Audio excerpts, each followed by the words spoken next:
Hello and good morning, everyone, and welcome to a special episode of Oscar Film Forecast where it's early in the morning, as always, when they announce the Oscar nominations. And yeah, for the 2021 Oscars, we've been predicting these and talking about these since last August or so. A lot has changed since then, but overall, I think they did pretty well. I'm joined by my co-host here, Ben. What did you think overall of the decisions here? I was really, really happy to see that they embraced four that really deserved it. Because Yeah, typically what they'll do is they'll over nominate films that aren't very good. I think this year you had a threat of that with Ma Rainey, One Night in Miami, News of the World. Instead, they decided to go with Minari, Judas and the Black Messiah, Sound of Metal, and Promising Young Woman, which is so good. They so often do give The Irishman 10 when it doesn't need it. Give Once Upon a Time in Hollywood 10, and they yeah, don't need it. I'm so happy that everything was so evenly embraced, except for Mank, but yeah. whatevs. Sadly, Mank was the only one to get 10. Mank is in the lead by a lot compared to everything else, but yeah, I don't think it's really only going to win production design, probably. Most years, they're closer together. Like last year, I think it was like Joker had 11, and then like three or four other movies had like 10 nominations. 1917, Once Upon a Time in Hollywood, and The Irishman. Yeah. But this year's a different year. Lots of movies with six nominations. But let's get into the actual categories here. Starting off with the big one, Best Picture. Only eight nominees, which is a disappointing decision. But I think for the eight slots, they still did pretty good. So we have The Father, we have Judas and the Black Messiah, we have Mank, we have Minari, we have Nomadland, we have Promising Young Woman, Sound of Metal, and then Trial of the Chicago Seven. You know what? For so long, it was like the worst case scenario. They do eight, News of the World's going to take the eight, and then all the really good ones, To Five Blood, Soul, Judas and the Black Messiah, and Sound of Metal, they get shut out.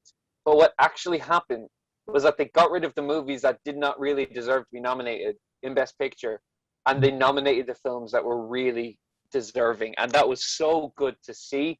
So even though it's eight nominations, it's like really the best list of like the definitely it sets this decade of Oscars on a really good track, like Oh, on a really good path. The only one I have a little bit of a complaint with is Bank, but I'll take like one bad one over like three or four that was there last year, like Irishman, Once Upon a Time in Hollywood. No, you really are you'll take one over many, and they got a lot of great stuff in here. yeah, yeah. The only one I would also have an issue with is Mank. I think we all kind of saw it coming, even though I don't know. I don't know why it's getting so many nominations when it seems like no one is that passionate about it. I guess it's just sneaking in everywhere. But yes, The Father, Judas, and Sound of Metal were all on the outside, kind of unsure if they were going to get in there. And they all got in ahead of two movies that lots of people thought were locks to get in, Ma Rainey and One Night in Miami, both of which were snubbed here and in a lot of other different places. One Night in Miami only got three nominations, and I think Ma Rainey only got four. So those ones didn't do as well. But overall, I think very good choices here. Who do you think what is? Do you think it's still Nomadland as the front runner to win? Nomadland probably will win, and that's a good thing. It's not a bad Best Picture winner by any means. I Yeah. think Sound of Metal, Promising Young Woman, or Judas should win. Nomadland would be my number four, and I'd say probably Awesome. you. Yeah, I would. I think Nomadland's gonna win. I would root for probably Sound of Metal, um, The Father, maybe Minari. Sound of Metal overperformed here, which I'm happy for. I didn't see it getting six nominations, but completely deserved. And yeah, that's pretty much it for Best Picture. Now on to Best Director, where we had one surprise here, which would be Thomas Vinterberg for another round. sneaking in, taking Aaron Sorkin's spot. Then we have Hmm. David Fincher. Then we have Lee Isaac Chung, Chloe Zhao, and Emerald Fennell, who are all expected to get in. I thought we were going to get a Sorkin snub here, and someone was going to take his spot, but I wasn't bold enough to guess who was going to. I wasn't sure who it was going to be. I thought maybe it'd be Darius Martyr for Sound of Metal, but they do like going for those foreign directors often.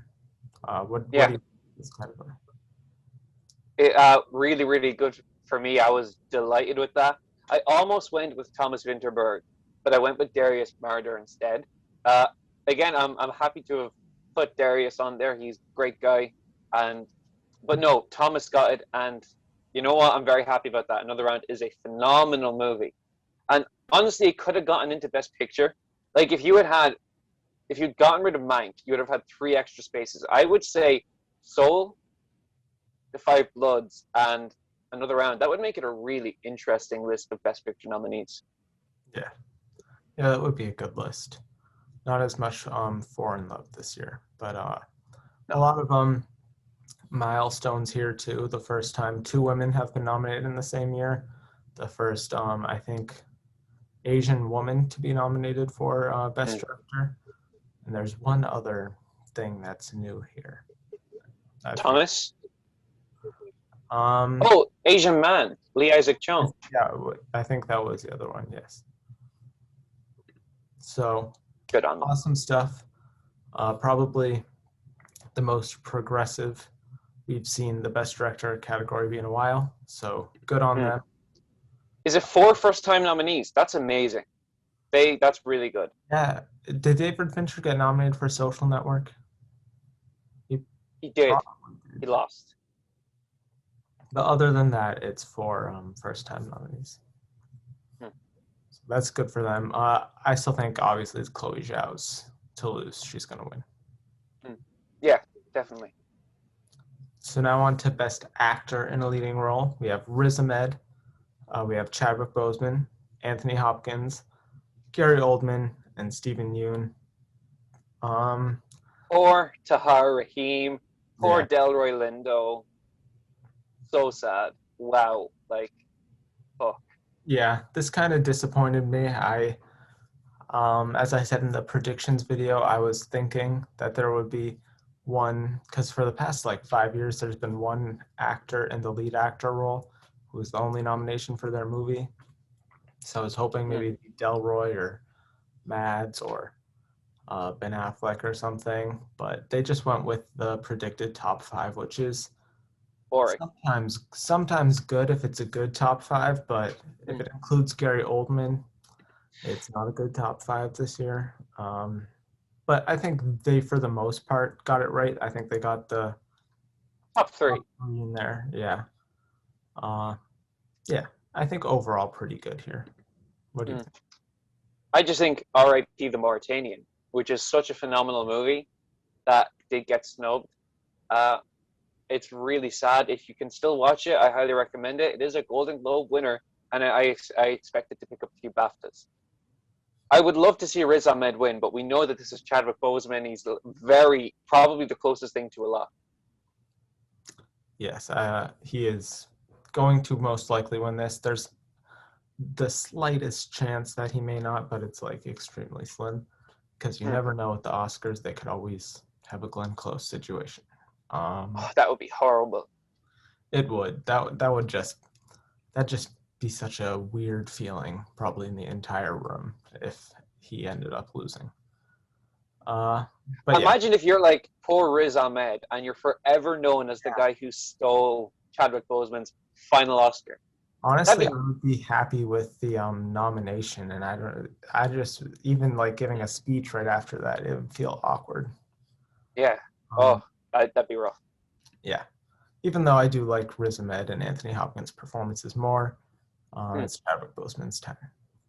Yeah, I Now agree. into Best Actress in a Leading Role, which is another category where they went with the easy top five of Viola Davis, Andra Day, Vanessa Kirby, Frances McDormand, and Carey Mulligan. What do you Hmm. think? I'm kind of disappointed. I think there was there was room for Yuri Han and Rosamund Pike. Rosamund Pike is just a personal thing for me. I know I'm just a very big fan, and I really loved the movie. But honestly, The United States versus Billie Holiday, it just shouldn't be an Oscar-nominated movie. Like, it's horrendous. But I am very happy for Andra Day. She's such a cool person, and I love her music. So good for her. It is an easy top five. Viola Davis is a supporting actress. She's not a lead. Yeah. And Lakeith Stanfield is a lead actor. He's not a supporting. Yeah. But what else? Yes, which we will Carey get to. Mulligan should win. Carey Mulligan should absolutely win this. I wouldn't mind seeing Vanessa Kirby win either because I thought Same. she was amazing. Andra Day, the movie was not good, but I thought she was really good in the movie. I thought she did a really good job. She like completely changed herself and her voice and all of that, so I think it was impressive. But I think the movie is too weak for her to have a shot at winning. Viola Yeah, Davis is the person I would kick out if I wanted to put someone like same. Yuri Han in there, just because honestly she should have campaigned in supporting, even though I know she may want to win a Best Actress Oscar, but she's not going to this year. But yeah, I think Carey Mulligan is going to win, as she should. Yep. I hope so, but I'm just so scared. You never know, yeah. But I'd say she's the current frontrunner. I agree. But now we're on to what is very likely Yeah. my favorite category. Actor in a supporting role. Yeah. So we've got Sacha Baron Cohen, we've got Daniel Kaluuya, we've got Leslie Odom Jr., we've got Paul Raci, and we have Lakeith Stanfield. Probably the biggest. Holy shit. Yeah. That's incredible. Mm-hmm. Just because he was being campaigned in lead actor, and all of the for your consideration stuff that Warner Brothers was promoting everywhere. It was best lead actor, Lakeith Stanfield. I don't think you could even predict him for supporting actor on Gold Derby, so No. no one's going to get any points or whatever with that. Random. I guess it's because the actors get to decide. They get to write in where people would be nominated. It's not like they get a list of people for supporting and a list of people for lead. They just write them in. Yeah. So there's lots of people. I don't know if lots of people wrote down Daniel Kaluuya and Lakeith Stanfield in supporting, who was the lead. They But probably just, maybe they just all collectively thought, like, I really like Lakeith and he's not going to get into the lead, so I'll just put him in supporting because, Sasha's going to get it. And there's kind of an open fifth spot where with Chadwick, who I always thought was weak. I never predicted him for The Five Bloods because he should not, and he did not get nominated for that. He should win for Ma Rainey, which is phenomenal performance. I had him in there just because he got the SAG, but yeah, I don't think it wasn't really a great performance. He was barely even in the movie. So I'm glad to see someone like Lakeith Stanfield get their first Oscar nomination instead. It was brilliant. He gave a brilliant performance. Like, I'm personally not a fan of Leslie Odom Jr. or Sacha Baron Cohen in the movies. I just thought they were very good. But having those three of Paul Raci and the Judas Boys makes this my favorite category of the entire Oscars. Yeah, probably me too. Just I'm so happy for Lakeith and I'm so happy for Paul Raci. Daniel Kaluuya is going to win the Oscar, but I'm just happy those two got their nominations. Sad for Dominique Fishback, and that is a great segue into Best Supporting Actress. Indeed. We have Maria Bakalova, we have Glenn Close, we have Olivia Coleman, Amanda Seyfried, and Yoo Jung-yoon from Minari. I think this was top 5, was it not? It was, yeah. I really thought Amanda Seyfried was not getting So did in. I totally thought she was missing out just because she missed the SAG. And that's the most disappointing thing here for me.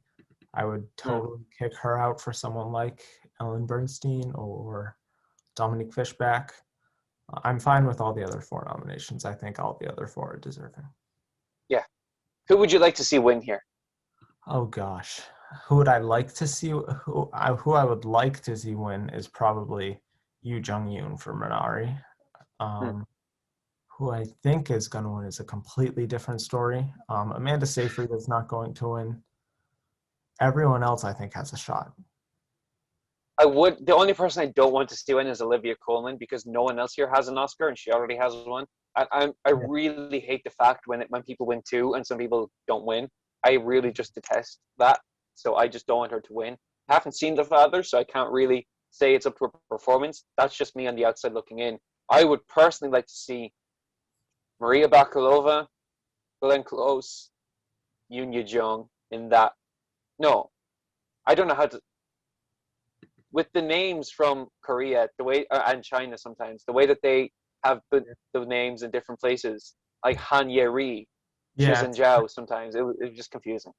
it is. Yeah, I have seen either it as Han Yuri or Yuri Han. Um, Yeah.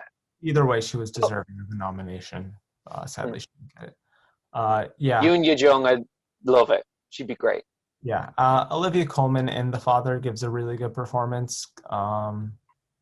I'd say it's better, definitely better than Safe Read and maybe Bakalova, but I don't know if it's completely Oscar worthy. So I'm rooting for Yu Jung. As am I. But I don't care what anyone says. Glenn Close is fucking Oscar worthy in Hillbilly Elegy. That Razzie nomination was rude and completely wrong, and The just Razzie, them trying to get attention. that's what they do now. They genuinely nominate good performances in films that people don't like. They nominated Kristen Wiig in Wonder Woman 84, who was the best in that movie. We nominated her for our awards because she's the best in the movie for a reason. Mm-hmm. Glenn Close was one of the best. The definition of a supporting actress is your supporting character in the film. Glenn Close quite literally carried that movie on her poor, frail back. That's why she was walking with a limp the entire time. Yep. Ridiculous. The Razzies are, ever since they nominated Margot Robbie for Worst Actress in Suicide Squad and Batman v Superman for Worst Picture, I stopped paying attention. Yeah. They look for attention. Yeah. Now into Best Animated Film. Pretty predictable here, other than one thing. We have Onward, Over the Moon, a surprise edition of Shaun the Sheep movie Farmageddon. I haven't heard of it. And then Soul and Wolfwalkers. Croods was I expected cannot to spot, but I can't wait to see the Oscar expert. See how wrong he was, because he was gloating the entire season about how Shaun the Sheep isn't getting it. Willoughby's isn't getting it. It's the Croods. Listen to me. And so I just can't wait to see that. Croods snubbed. I haven't seen the movie, so I don't know how deserving it is, but Neither have I. Soul is easily going to win it anyway, so does it really matter what else is nominated? Not really. So now into Best Adapted Screenplay. We have Borat, we have The Father, we have Nomadland, One Night in Miami, and White Tiger. So I think lots of people were expecting either White Tiger or Borat to get in here, not both of them. They take the place of Ma Rainey, I believe, in this category. Yeah, and the Mauritanian. I'm not letting that go. Yes, yes. I thought that one was behind both White Tiger and Borat, which by the nominations, I think it was. Borat being nominated is a little odd to me. I don't know how much, I think we said this in the predictions video too, how much of a script that really is. Same with No. Nomadland, honestly, but I can understand Nomadland being nominated. Nomadland, there was a craft to it. Like, they genuinely just looked into the movie that they got with Borat. Yeah. Yeah, I feel like that's them. Like, I feel like a lot of the people within the Academy probably liked Borat. And that's probably like them trying to honor it somewhere. Whatevs. Assholes. Yeah. In terms of wins here, I think Nomadland's the projected winner. For some reason, I still don't see that happening. I think it'd probably either be One Night in Miami or The Father. I'd love to see The Father. That'd be so cool. Yeah, I think Florian Zeller deserves some sort of recognition this season because he did a great Yeah. job. And Kemp Powers wrote two of the best scripts of last year, so I think he would also deserve some recognition.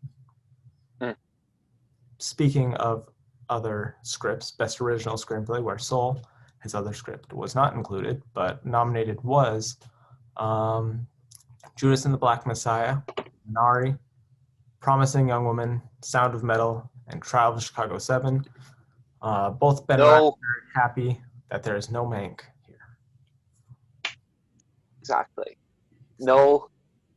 Oh, like I was thinking of doing it this morning, and I was like, "Oh, I'm gonna go so crazy." So I predicted like a few rogue actors, but then I was like, got to reach the screen, and I'm like, you know what, Jack Fincher? I don't know why, but I'm just not really feeling it. But that's like too in. You cannot go that far against Mank, and how stupid I was because they nominated the best scripts of the year for like the first time in forever. They nominated the best scripts of the year, so that's really great. Yeah, this is a really strong category. These are all great scripts. I Mm, would honestly be happy to see any of them win. I think Trial, it's between Trial and Promising Young Woman probably for the win. yeah, I think they're all very well done. Who do you think? yeah. I'd be happy with any of them, to be honest. Less so Trial because it was so praised. I like it would warm my heart to see Judas or Sound of Metal take it. But also, I'm rooting with all of my fiber and being for Promising Young Woman. Yeah, I think Promising Young Woman could kind of be like the Get Out of this year, where Jordan Peele won best. I think it was original screenplay for Get Out. Mm, Um, yeah, Aaron Sorkin has already won his writing mm, Oscar. He's won multiple writing Golden Globes. We know he's a great writer. He's praised as like the best working writer in Hollywood right now. Does he really need um, another writing win? no. Probably not. I mean, they didn't give him best director, so maybe there's not as much love for him here as expected. Yeah, I would like to see Judas have a shot. I don't think it really does. I think No. Minari maybe has an outside shot. I don't think Sound of Metal sadly has a shot. Uh, and I hope Promising Woman wins. Yeah, same. So now into Best Original Song, we have Fight for You from Judas and the Black Messiah. We have Hear My Voice from Child of Chicago 7. We have Husavik from Eurovision Song Contest. We have, I don't Goddamn right we do. is it Low C Scene Low from, C. and then Speak Now from One Night in Miami. I'm proud of myself because this is one of the few categories that I got all five. And yes, Husavik got in. It deserved that spot. Sorry, Janelle Monáe, but it is better than your song. That's really all I have to say here. Yeah. I at the very last minute I pulled all in the fight for democracy like out of my predictions, and I'm happy I did that. I really am because it lost both. Yay. But no, I feel bad for Janelle Monáe because I love her. I would love her to have an Oscar, but I think she's a phenomenal actress too. So get them roles. I'm so happy for Husavik. Husavik, I can't wait to see it performed. It really should win, but I'd be happy with Low C. I'd be happy with Fight for You. Yeah. Um, it's lazy to nominate the Chicago 7. Yeah, I haven't even heard that song, so I guess I can't really speak to it. But I guess maybe the fact that I haven't heard it means it's not that impressive. I think it's between Speak Now and Scene from the Life Ahead. It's Diane Warren versus Leslie Odom Jr. I still think it's probably going to be Speak Now. That's the only place they can really honor One Night in Miami and Leslie Odom Jr., who they also Mm. nominated. But I think it could just as easily be Scene. What do you think? I say give it to Low C. It's actually a pretty good song. Yeah. I like it anyway. And I don't know. It stands out more to me than the one from One Night Miami. But we're all rooting for Husavik to win because it's the best. Yeah. And also, Justice for Green from Sound of Sound Metal. of Metal. Great song. It So didn't good. really have a shot, but great song. I Uh, predicted it. yeah, I wish it got in. So Best Original Score. Have a little bit of surprise here. Da Five Bloods got in. One of the few categories where it got in. One of the categories where I wouldn't have expected it to get in. But it got Mm. in along with Mank, Minari, News of the World, and Soul, with Tenet and Midnight Sky both being snubbed. Yeah. Honestly, heartbreaking for me. Big fan of Tenet. I am glad I predicted News of the World instead of Midnight Sky. I did not predict that. Feel very proud of myself. Poor Ludwig, but you know what? Good for the Five Bloods for getting something. Yeah, yeah. I'm happy Da Five Bloods got something. Is this maybe its only nomination? I I think. got two. Got one more for Cinematography? No. Well, Go. we'll probably run into it if it did get something more. But win-wise here, it's going to be Soul, as it should be. That was easily the best score, in my opinion, of last year. So it Yeah, will. And I'm also happy Minari got in here. That was kind of an outside on the edge thing, and that has a great score. I'm proud of myself. I predicted that. Yes, it was a good choice. Best sound. I know in that prediction video I was talking about Greyhound giving out some good presentations, and it gets nominated for Best Sound. It gets, along with Mank, News of the World, Soul, and Sound of Metal. Decent category here. Yeah, pretty good. I don't really have any gripes with any of the choices because Sound of Metal should and will be winning this anyway. Easily the best. Yeah, Any other groundbreaking, really. snubs or is I this? thought that what's it called? Nomadland had a good shot. I would have liked to have seen maybe Judas or um. mm, That's pretty much it, to be honest. Like the only really the movies that had good sound were never going to get nominated. Like Old Guard and Extraction, they never had a chance. So I'm also happy the bad sound mixing of Tenet was not honored. oh One yeah, of the few times Christopher Nolan does not get a sound nomination. because he shouldn't get one. No, he should not.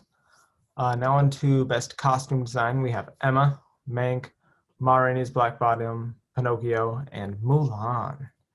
Mulan. I took Mulan out of all of my predictions besides costume design, which it did get costume design, but also got a few other things. Win-wise, probably Ma Rainey here.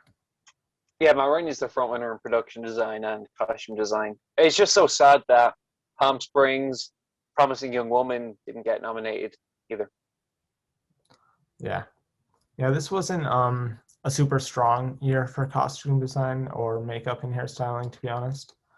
I thought, I haven't seen the movie, but based off the pictures, I still kept Jingle Jangle in there because it looked like it was very well done. But so did Pinocchio, and Pinocchio did get in.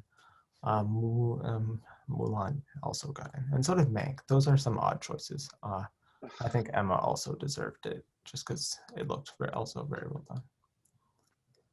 Yeah, I agree. Yeah. Sorry, short film fans. We don't really have a lot of knowledge or commentary on that. I guess the only thing I could say is Out was snubbed in Best Animated Short Film, which seemed like a front runner there, which I think was a weird decision. Maybe they only wanted to put one Disney short in there. Yeah. But other than that, that's really all I have to say. Do you have anything to say about those or? No? Not really. I did okay. Not really like good. Yeah, I just went with the top five were. But now on to another category that we have something to say. We have Best Cinematography, where Judas and the Black Messiah got in. Uh, Yeah. Mank, News of the World, Nomadland, and Trial of the Chicago 7. This is another category I went 5 for 5, which I'm proud of. I wish Trial didn't get nominated just because it looks so bland. I don't honestly see how the cinematography branch is like, wow, that looks great. Honestly, nominate Hoyte, Cherry over that or something because that looked better. But Hoyte van Hoytema for Tenet. yeah, that was good cinematography. I would have taken The Five Bloods over that. I loved the cinematography in The Five Bloods. Yeah, it was actually really good. Yeah. Yeah. Win wise, Nomadland is and should win this, Yeah. as they should. Best documentary feature. Another thing I don't know that well. Do you have anything to say about that? I'm just happy Boy State wasn't nominated. Let me see where's that. Yeah, Collective. Um, very happy for that movie. They never nominate the frontrunners. So All in Fight for Democracy, Boy State, they never nominate at least one of the frontrunners. They nominated Time and Crip Camp. That's all you get. I was very proud to have predicted My Octopus Teacher and The Mole Agent Collective. I just left out all the frontrunners like Time and Crip Camp.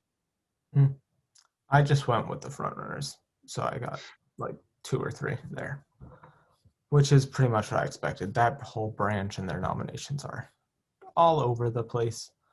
Mm. Best film editing, we have The Father, as it should be. We have Nomadland, we have Promising Young Woman, we have Sound of Metal, and we have Trial of Chicago 7.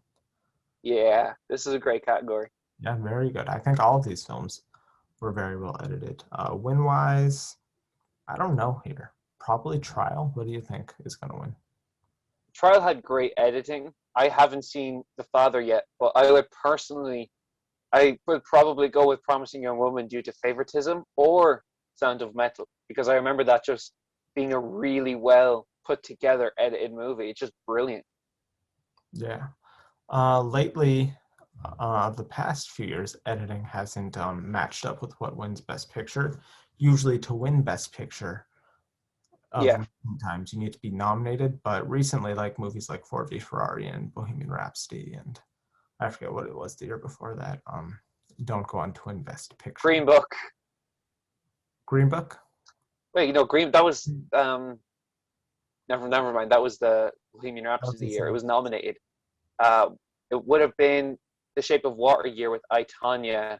It was I Tonya, probably Shape of Water, maybe Three Billboards, Yeah. maybe I can't remember. Who I cares? don't think Shape of Water won that. Maybe it did, but um, I think whatever this may be the place they honor Travel to Chicago 7 because I don't think it has great shots at winning Best Picture right now.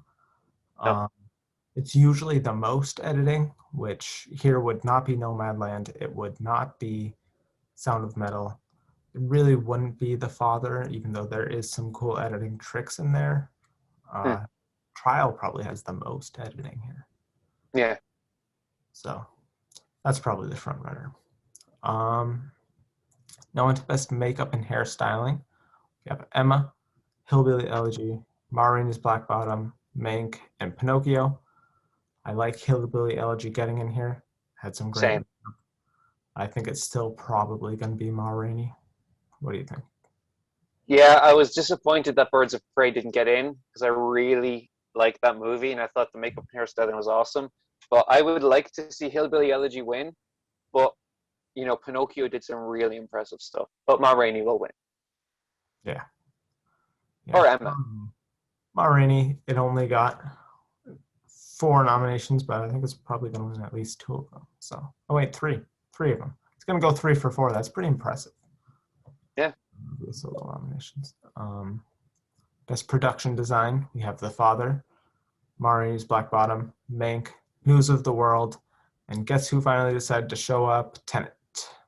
Hey, Tenet had great production design. I Yes. like that.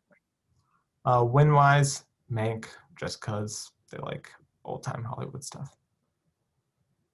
Hmm. Yeah. I'd love it to be The Father, but you know. Yeah, The Father did interesting stuff with their production design. It's much more purposeful and detailed, I guess, like small details than Mank. And Mank is like the big production design, so it's probably what will win. Marini's Black Bottom, I don't understand why that's nominated. That seemed like it was set on a stage, honestly, but to each Yeah, their own. Uh, you do you, Academy.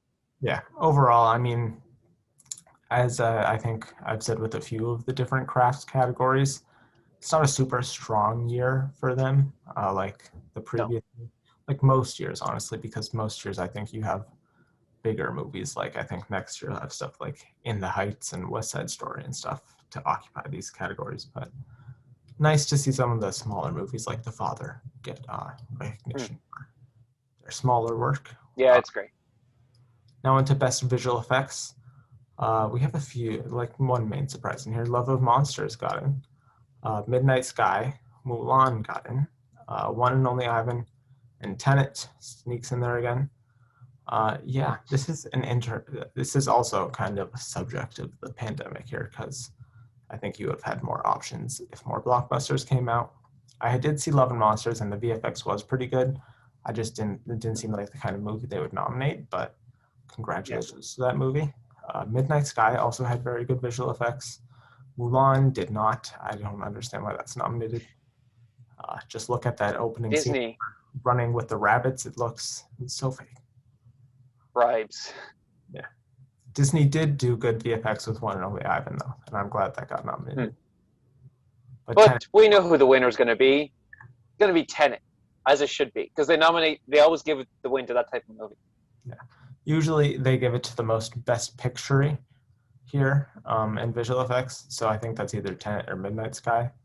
Honestly, I'd root for Midnight Sky because that's actual visual effects. Tenet seemed like so much practical effects. And I don't count that as visual effects, but Of course you don't. it'll probably win. And that's pretty much it for the major categories here. Yeah. So what Crazy stuff. was the biggest surprise to you this morning? Was it Lakeith? That was my biggest surprise. It was Lakeith, especially because I was so happy for him. I wanted to predict him in the lead actor. I just knew it wasn't smart. But it always made me so sad because he is also key to the movie's success. And I was so sad to see him not being honored along with Daniel Kaluuya. So I'm just elated that Sound of Metal overperformed. Judas got that acting nom, the other one. And that Promising Young Woman and Minari held their own against everything else. Yeah, I think overall this morning was honestly better than I expected. There were a few snubs here and there, like Delroy, which I still felt confident that he was going to get in there. Did not get in there. That probably possibly the most disappointing category for this morning, just because Gary Oldman and Stephen Yeun, who didn't really impress me that much, both got in. But other than that, I think like you said, Sound of Metal overperforming, Judas overperforming, movies like that, which were kind of on the bubble. A lot of the movies that were on the bubble were the movies that I liked the most, like The Father too. So I'm glad that they snuck in there. I'm glad that it looks like Mank is not going to really go anywhere besides production design, even though it was the most nominated. Yeah. Any other final comments here? No, just get ready to start predicting. And good luck to you, Carrie Mulligan.